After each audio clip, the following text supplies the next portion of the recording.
तो आज का चैप्टर जो है अपना वो क्या है, नेस्टेड इफ। नेस्टेड इफ क्या होता है, देखिए जब कोई इफ है और उस इफ के कंडीशन ट्रू होती है, जब कोई इफ लगाते हैं और अपन उस इफ की कंडीशन क्या होती है, ट्रू होती है, तो ट्रू होने पे क्या होता है कि इफ के अंदर जो भी स्टेटमेंट लिखा होता है वो चलता है ना। लेकिन अगर ये कंडीशन फॉल्स है तो फिर क्या चलता है, एल्स में जो भी लिखते हैं वो चलता है, पता है ना अपने को। लेकिन हम क्या चाह रहे हैं, हम ये चाह रहे हैं कि अगर कोई इफ की कंडीशन ट्रू है तो वो इफ के अंदर फिर एक और इफ दिया अपन ने कि दूसरी कंडीशन भी चेक करें। आ रहा समझ में, मतलब एक कंडीशन अगर ट्रू है तो फिर वो इफ के अंदर जाए, मैं ब्रैकेट बना के लिखता हूँ ज़्यादा बेटर क्लियर समझ आएगा। तो इफ के अंदर फिर एक और क्या दे दी अपन ने, कंडीशन, मतलब इफ के अंदर ही क्या लगा दिया, एक और इफ लगा दिया, और इफ के अंदर इफ का होना ही क्या कहलाता है, नेस्टेड इफ कहलाता है। मतलब कि when if contain itself another if, ठीक है। जब इफ के अंदर ही क्या होता है, एक दूसरा इफ होता है, तो वो क्या कहलाता है, हमारा नेस्टेड इफ कहलाता है। कुछ डाउट है क्या इसमें, नहीं। तो इफ के अंदर क्या दी अपन ने, कंडीशन दी। अगर ये कंडीशन सही है तो फिर ये दूसरे इफ की कंडीशन को भी चेक करेगा, और अगर ये सही है तो हो सकता है कि इस इफ के अंदर भी क्या हो, हमारा एक और इफ हो। मतलब ऐसे कितने भी क्या हो सकते हैं, इफ के अंदर इफ हो सकते हैं। और इफ के अंदर अगर हम इफ का यूज़ करते हैं तो वो क्या कहलाता है, नेस्टेड इफ।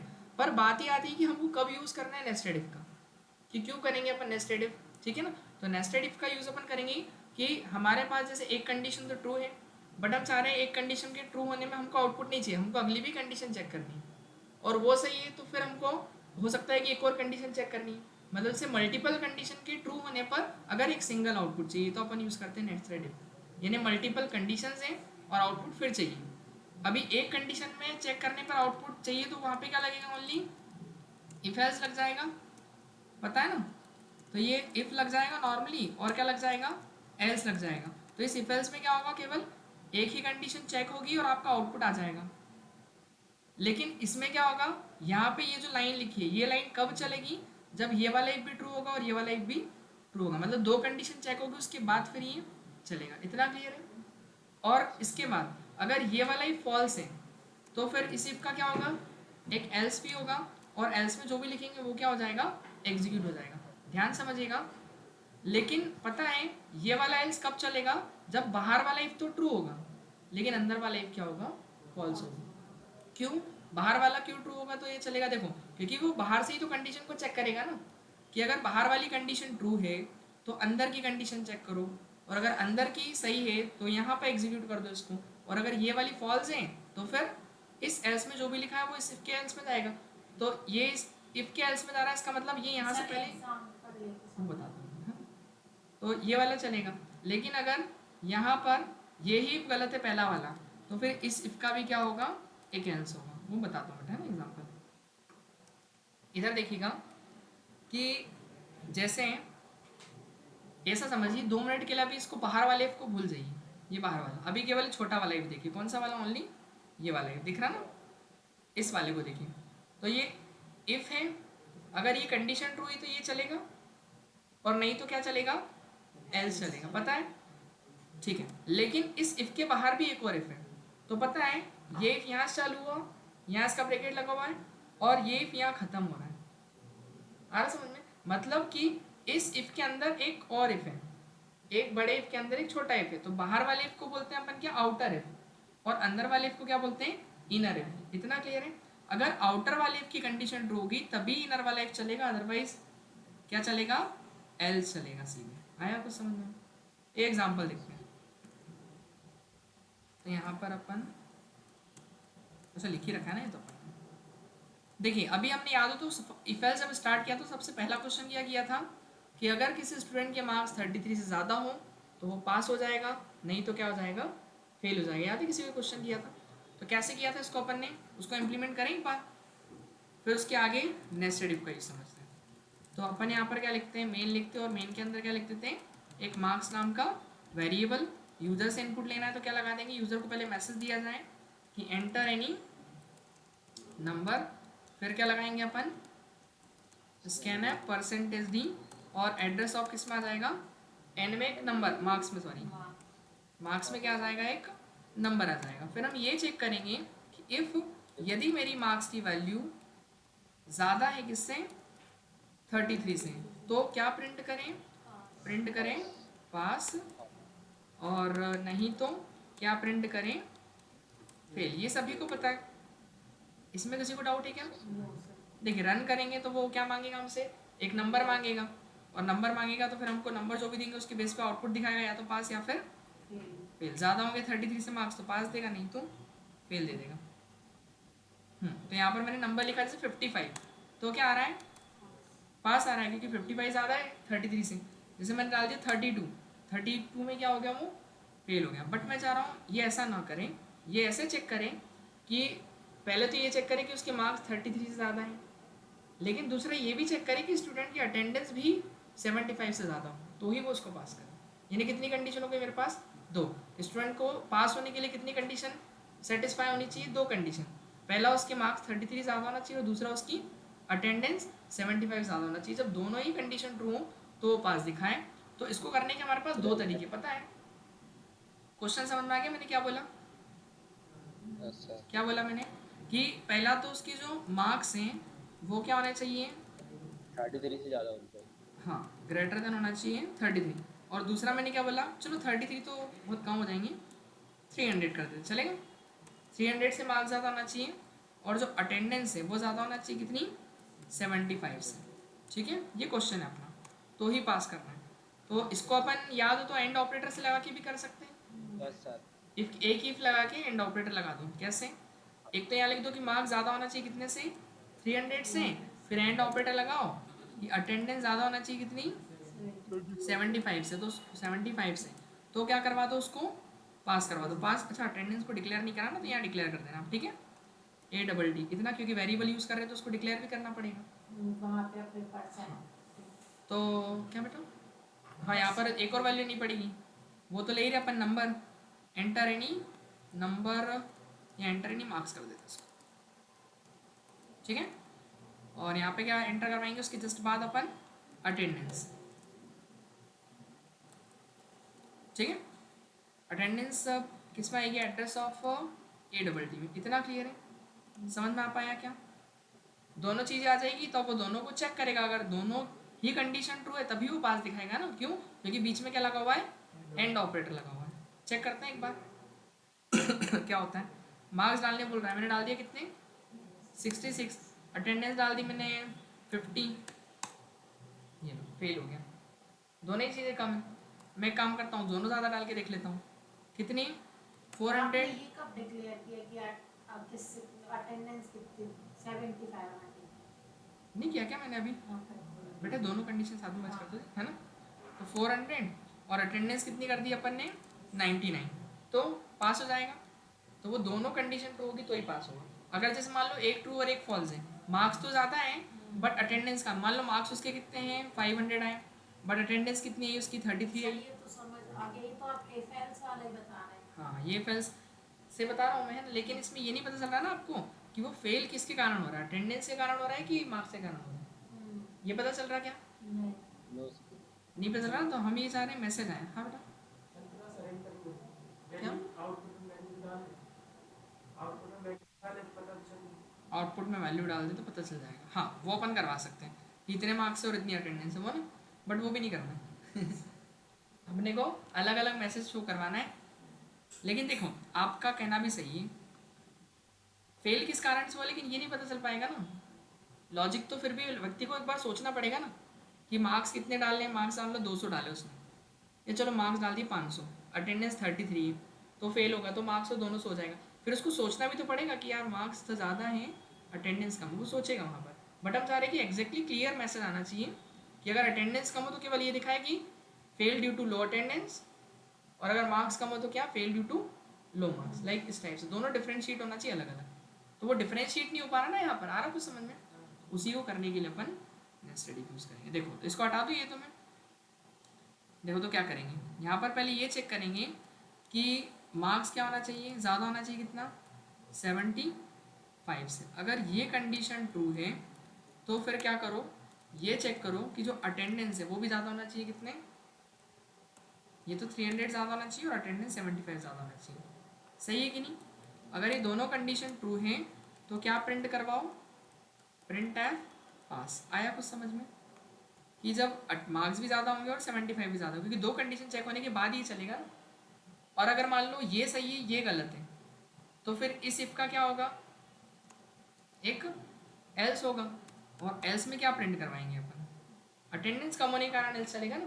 तो अपन क्या लिखेंगे, print F fail due to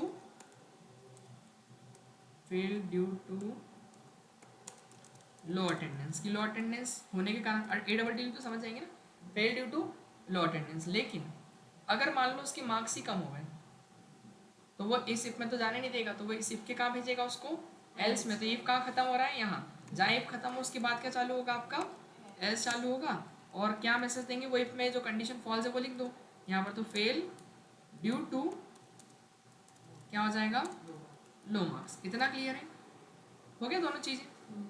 एक बार अब रन करते हैं, जैसे कि यहाँ पे लिख दिया मैंने 800 मार्क्स से अटेंडेंस 77 है तो पास आ रहा है। अब मान लो मार्क्स ज़्यादा है, मार्क्स कितने डाल दिया अपन 400 बट अटेंडेंस कम है तो fail due to low attendance. अब पता चल रहा है आपको क्यों फेल हुआ वो। मान लो मार्क्स कम हैं लेकिन अटेंडेंस ज़्यादा है तो fail due to low marks. आया क्या समझ में, मार्क्स कम, क्या बोलते हैं उसके कम हो गए ना इस बार, अटेंडेंस तो ठीक थी। कुछ डाउट है क्या इसमें, सेमी कॉलन बेटा कहाँ पे, ये ब्रैकेट कौन सा ये वाला। अच्छा ये आप पूछ रहे हो ये लगाना, हाँ देखो एक लाइन के स्टेटमेंट में ज़रूरी नहीं होता, मैं बताता हूँ आपको, एक मिनट है ना। रिटर्न जीरो तो आप लगा ही लोगे। देखो अगर आपको ब्रैकेट नहीं लगाना है तो फिर आप सीधे भी कर सकते हो। कैसे, जैसे इसको अपन ने ये वाला ब्रैकेट हटा दिया यहाँ से, देखो क्या किया अपन ने, ये हटा दिया ब्रैकेट। तो इस इफ के बाद ये वाला लिख दो, इफ, आ रहा समझ में। और ये वाला ब्रैकेट भी हटा दो चाहो तो। इतना क्लियर, बट वो इससे आपको कन्फ्यूज़न होगा इसलिए मैंने लगा दिया सेपरेट, उससे क्या सेपरेट लगेगी चीज़ें। ऐसा अगर आपको ऐसा ठीक लग रहा है तो कोई इशू नहीं है। ब्रैकेट कोई मैंडेटरी नहीं होता है, ब्रैकेट ज़रूरी तब होता है जब आपके पास एक से ज़्यादा लाइन के स्टेटमेंट आप प्रिंट कर रहे हो इफ एल्स में। ये देखो इसमें भी आ रहा है कुछ समझ में, कि अगर मार्क्स ज़्यादा हो 300 से तो अगली कंडीशन चेक होगी, और ये सही है तो पास प्रिंट करेगा, नहीं तो क्या प्रिंट करेगा, fail due to low attendance. और अगर यही कम है तो फिर इसके एल्स में जाएगा और ये प्रिंट कर देगा। ये आपकी चॉइस, तब भी ये काम करेगा। कुछ डाउट इसमें नहीं, ठीक है। अब एक काम करते हैं, एक क्वेश्चन मैं आपको देता हूँ वो आप ट्राई कीजिए। क्वेश्चन ऐसा है कि हमको ये चेक करना है कि किसी पर्सन की सैलरी अगर कम है 50,000 से, क्या बोला मैंने, किसी पर्सन की सैलरी अगर 50,000 से कम है और उसकी एज अगर ज़्यादा है, कितने से, 50 ईयर्स है, तो उसकी सैलरी में कितने परसेंट का इंक्रीमेंट होगा, then salary incremented by 10%, otherwise no increment. ठीक है, ये दो क्वेश्चन मतलब कंडीशन है। इन कंडीशन ये है कि अगर इंक्रीमेंट देना है एम्प्लॉय की सैलरी में 10% का, तो उसको दो कंडीशन फुलफिल होनी चाहिए। पहला तो सैलरी कम होनी चाहिए कितनी, 50,000 से, और एज 50 ज़्यादा होना चाहिए, तभी जा करके उसको क्या मिलेगा, 10% का इंक्रीमेंट मिलेगा। ट्राई कीजिए, सेजल स्टार्ट कीजिए बनाना। लोन लिया कि नहीं कभी किसी ने, नहीं लिया। देखो तो लोन लेते तो उसमें क्या चेक होता है, एक तो आपकी सैलरी इनकम चेक होती है कि सैलरी ज़्यादा होनी चाहिए, अच्छी होनी चाहिए। अब कोई 2-4-5 हज़ार रुपये कमाएगा तो उसको लोन नहीं मिलेगा, सही है कि नहीं, बोले EMI क्या देगा इसमें से। तो फिर सैलरी एक तो चेक होगी कि सैलरी कितनी होनी चाहिए। मान लो अगर लोन लेना है तो लोन की एलिजिबिलिटी के चेक करने के लिए सैलरी ज़्यादा होना चाहिए, कितनी, मान लो 30,000 से। और दूसरा उसका वो सिबिल स्कोर भी चेक होता है ना, क्रेडिट स्कोर सिबिल स्कोर बोलते हैं, बताओ किसी को, सुना कि नहीं सिद्धार्थ, नहीं सुना, क्रेडिट स्कोर होता है ना, लोन लिया तो पता ही नहीं चलेगा कैसे, क्या मतलब है आपको पता है, हाँ है ना। तो कितने उसको देख करके आपको लोन क्या होता है, लोन के लिए एलिजिबल होते हैं। तो आपका एक क्रेडिट स्कोर भी होता है। CS लिख दूंगा क्रेडिट स्कोर को, क्रेडिट, या चलो पूरे लिख देता हूँ, क्रेडिट स्कोर, तो क्रेडिट स्कोर को भी चेक करना है। क्रेडिट स्कोर ज़्यादा होना चाहिए आपका 650 से। पहला तो सैलरी ज़्यादा होना चाहिए 300 से। वापस आप ही कट रही है। क्या हो गया? नहीं, नेटवर्क तो फुल आ ही रहा है। डाली होगी तो मेरे को मैसेज डाल देता ना, भेज देता हूँ। देखो सैलरी अगर ज़्यादा है 30,000 से और क्रेडिट स्कोर 150 ज़्यादा है तो क्या प्रिंट मतलब eligible for loan, then eligible to loan. नहीं तो क्या मैसेज आना चाहिए? नहीं तो नॉट एलिजिबल फॉर लोन, है ना? समझ गए ना? ये क्वेश्चन ट्राई करना सभी। आ रही है क्या सोम आवाज?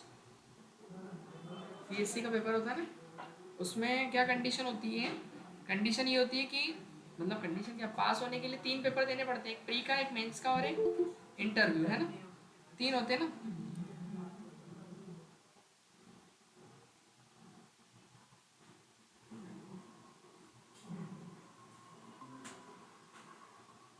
तो प्री यूपीएससी की जो एग्ज़ाम होती है उसमें कितने 3 पेपर होते हैं, एक तो प्री का, एक मेंस का और एक इंटरव्यू का। तो प्री के जो मार्क्स हैं वो कितने होने चाहिए? कितने का पेपर होता है मुझे पता नहीं, जैसे मान लो 300 ज़्यादा होना चाहिए। जो मेंस का पेपर है उसमें कितने ज़्यादा होना चाहिए? 1400 ज़्यादा होना चाहिए। और जो इंटरव्यू है, और इंटरव्यू जो है वो मान लो कि कितना 150 के ऊपर लाना है। तो ये क्वालिफाई होगा एग्ज़ाम के लिए, नहीं तो नॉट क्वालिफाई। ये वाला करो, then qualify in PSC exam, then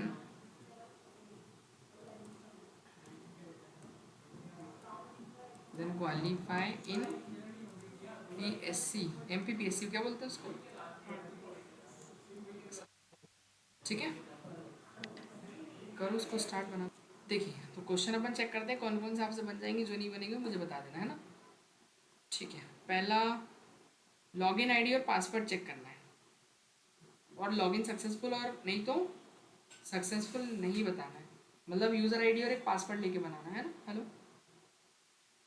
अच्छा ऐसा, ठीक है। बताइए, आया कुछ बन पाएगा? चलो मैं करके ही बता देता हूँ, चेहरे देख के तो ऐसे लग रहा है मेरे को। आ रहा है सभी को। अरे इसलिए तुमको नहीं आ रहा, मेरे को सबसे ज़्यादा बताए। मेरे को नहीं आ रहा। इधर देखो बता रहा हूँ, मैं दूसरा फूड लगा रहा हूँ। इसलिए मैं समझ गया।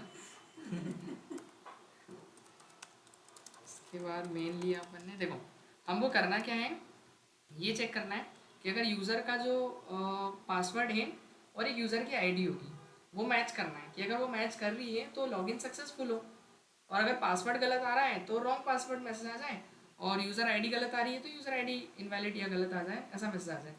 तो हमको 2 इनपुट लेनी पड़ेगी, कौन कौन सी? एक तो यूज़र आईडी लेंगे और एक क्या ले लेंगे अपन, पासवर्ड, ठीक है ना?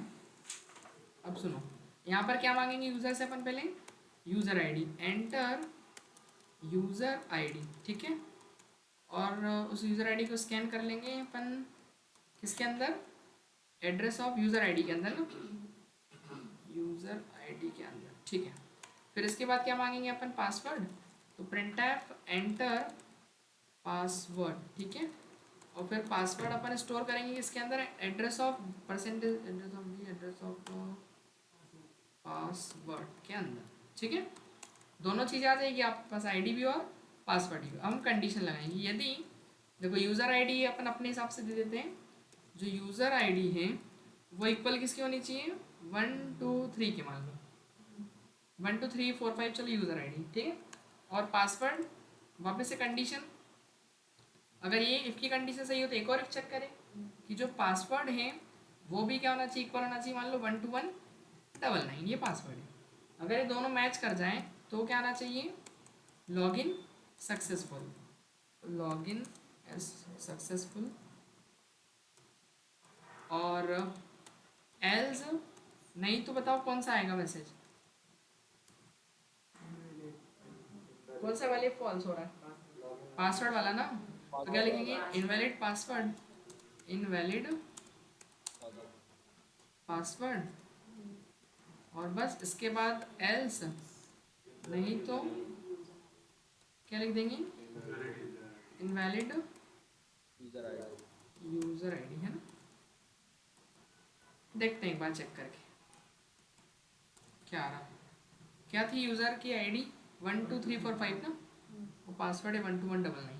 ठीक है, दोनों डाल के देखते हैं लॉगिन होता है नहीं।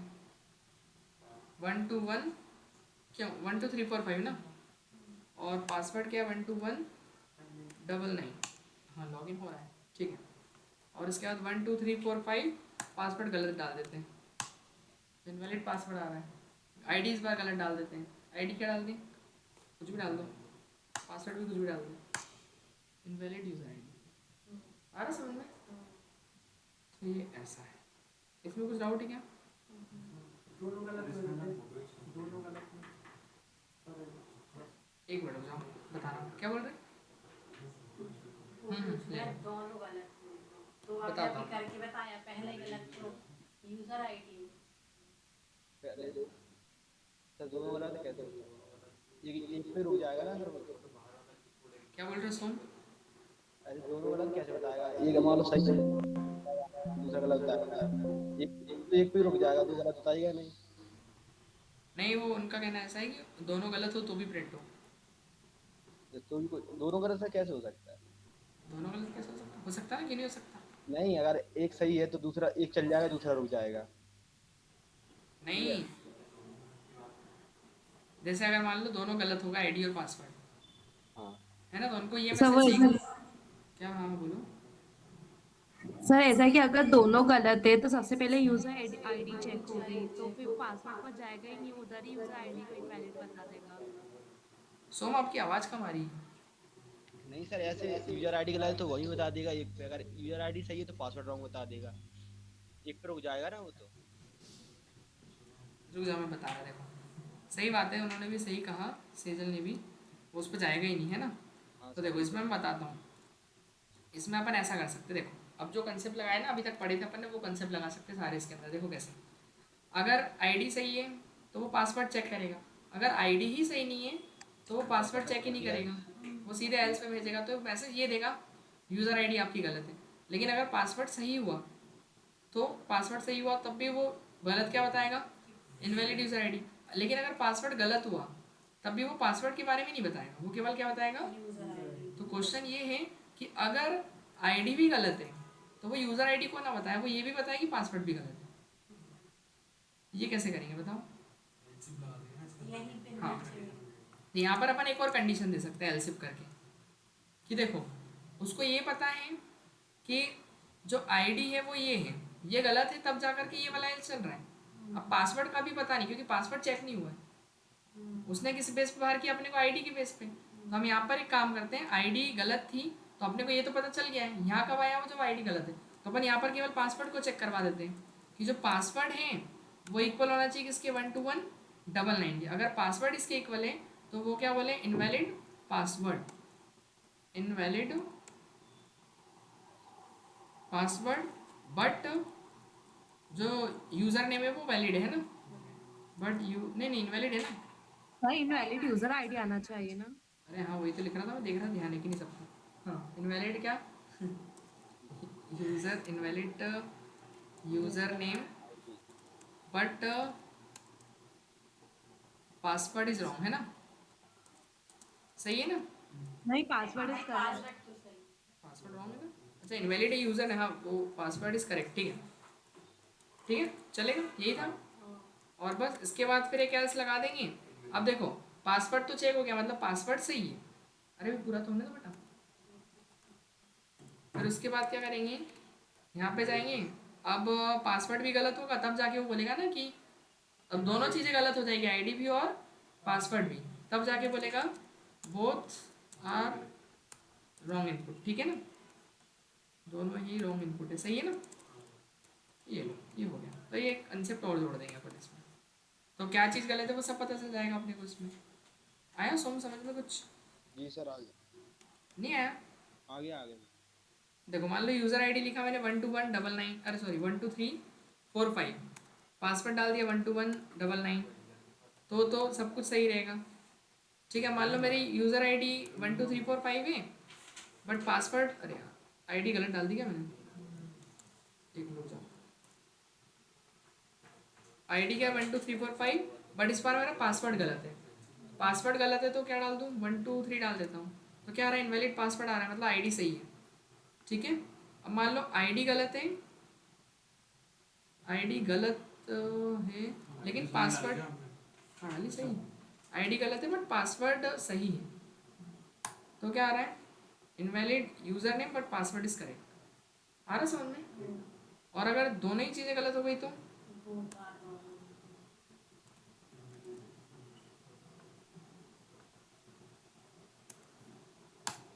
Both are wrong. ठीक है, समझ में आया? और सर ये इनवैलिड पासवर्ड कब प्रिंट होगा?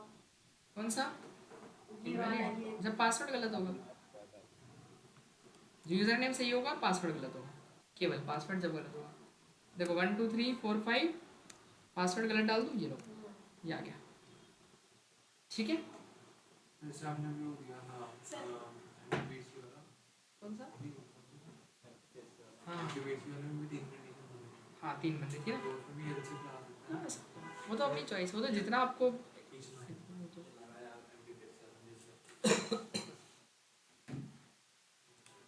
अब देखो ये वाला तो अपन ने चेक कर ही लिया, क्रेडिट स्कोर और क्यों सैलरी वाला कि उसको लोन देना है, लोन के एलिजिबल है ना, ये तो वही क्या है, ये भी हो गया ना कि 50% 10% का इंक्रीमेंट 50,000 से बिलो सैलरी होने पर और एज 50 से ज़्यादा होने पर, है ना? सर समझ नहीं आएगा, कौन सा? इसमें 4 दिन कंफ्यूज हो रहा है। 3 बंदी ना, 3 चार क्यों नहीं? सर एक तो पहले में अपन प्री कर लिए देंगे, बता रहा हूँ, एक मिनट रुक जाओ, बता रहा हूँ, इसी में आएगा वो क्वेश्चन, है ना? देखो इफ द स्टूडेंट मार्क्स, ये भी हो गया ना कि 300 ज़्यादा अटेंडेंस हो, और सॉरी मार्क्स हो और अटेंडेंस कितनी हो 75 ज़्यादा, तो पास कर देगा, है ना? हो गया ये भी अपना, ये आ गया आपका पीएससी एग्जाम वाला पेपर। 3 कंडीशन तो थी इसमें कि 300 से ज़्यादा मेन प्री के मार्क्स चाहिए, 1300 ज़्यादा मेंस के चाहिए, और इंटरव्यू में 150 ज़्यादा चाहिए। तो इधर देखो, यहाँ पे देखो तीनों चीज़ लोग इनपुट ली, पहले चेक करा कि प्री ज़्यादा होना चाहिए 300 से, फिर दूसरी कंडीशन लगाई इफ लगा के कि मेंस भी ज़्यादा होना चाहिए 1300 से, डायरेक्ट फिर तीसरी लगी, हाँ तीनों लगा दो ना, तो इफ के अंदर इफ के अंदर है वो ब्रैकेट लगा हुआ है, वो तो लगा ली, तीसरी नहीं डालते हैं। और तीसरी होगी तब जाके कैंडिडेट क्वालिफाई होगा, नहीं तो fail due to low interview marks, fail due to low mains marks, और fail due to low pre. इतना क्लियर है? ठीक, ये वाला आपसे बनी जाएगा क्यों, if the service year of greater than 5, मतलब जो ये प्रमोशन के लिए एम्प्लॉय का प्रमोशन करवाना है, जैसे कि किसी एम्प्लॉय की अगर सर्विस ईयर 5 साल से ज़्यादा हो गए हैं और दूसरा उसका रेटिंग 4 से ज़्यादा है, तो वो उसका प्रमोशन होगा, नहीं तो नो प्रमोशन। इतना क्लियर है? बन जाएगा ये भी सभी से क्या ऑनलाइन में? सर एक मिनट ऊपर आ जाओ, Yes, seven. इंटरव्यू वाला इंटरव्यू कोड, क्या हो गया? इसका कोड कोड? अरे तुम भी यार, कोड बनाना है मेरा के लिए देखो अरे सर उसमें अटका हुआ है। तो अटक जाओ, कोई दिक्कत थोड़ी, बनाओ उसको, कोशिश तो करो, कोशिश ही नहीं करो, वो बोले सर कोड दिखा दो बस, ठीक है क्यों? देखो अब ये वाला बन जाएगा क्या कि purchase amount is greater than 1000, 1000 ज़्यादा परचेज अमाउंट होनी चाहिए, और कस्टमर नहीं, मैं तो चेक कर रहा हूँ बस, नहीं बनेगा वो करवा दूँगा, है ना? अमाउंट 1000 ज़्यादा होना चाहिए और कस्टमर के पास क्या होना चाहिए, लॉयल्टी कार्ड होना चाहिए। अगर दोनों चीज़ें हैं, 1000 ज़्यादा की परचेज और लॉयल्टी कार्ड है, तो 15% का डिस्काउंट देना है, नहीं तो 10% का देना है, बन जाएगा ये। यहाँ कैरेक्टर के यूज किया हाँ, क्योंकि बेटा वो लॉयल्टी कार्ड वाई और एन में आएगा ना, है तो वाई डालेगा यूज़र, नहीं तो एन डालेगा। Do you have loyalty card, तो वाई प्रेस कर देना, नहीं तो एन प्रेस कर देना, पूरा यस नो नहीं होगा बस, वो भी दे सकते, बट उसके लिए स्ट्रिंग बनानी पड़ेगी, नहीं बस मत देना। ठीक है, आया समझ में कुछ? जैसे हाँ। मल्टीपल कंडीशन होगी तो उसके अंदर एंड्स में ही जाते हैं, फिर एल्स में। नहीं एलसी चलने दो, एल्स ओनली एल्स। सर जो अपन ने से पहले प्री डाला, फिर मेंस डाला, फिर इंटरव्यू डाला, तो फिर जो अपना नॉट क्वालिफाइड हो जाएगा तो वो पहले फिर इंटरव्यू के लिए रहेगा, फिर मेंस हो जाएगा, फिर प्री के लिए रहेगा।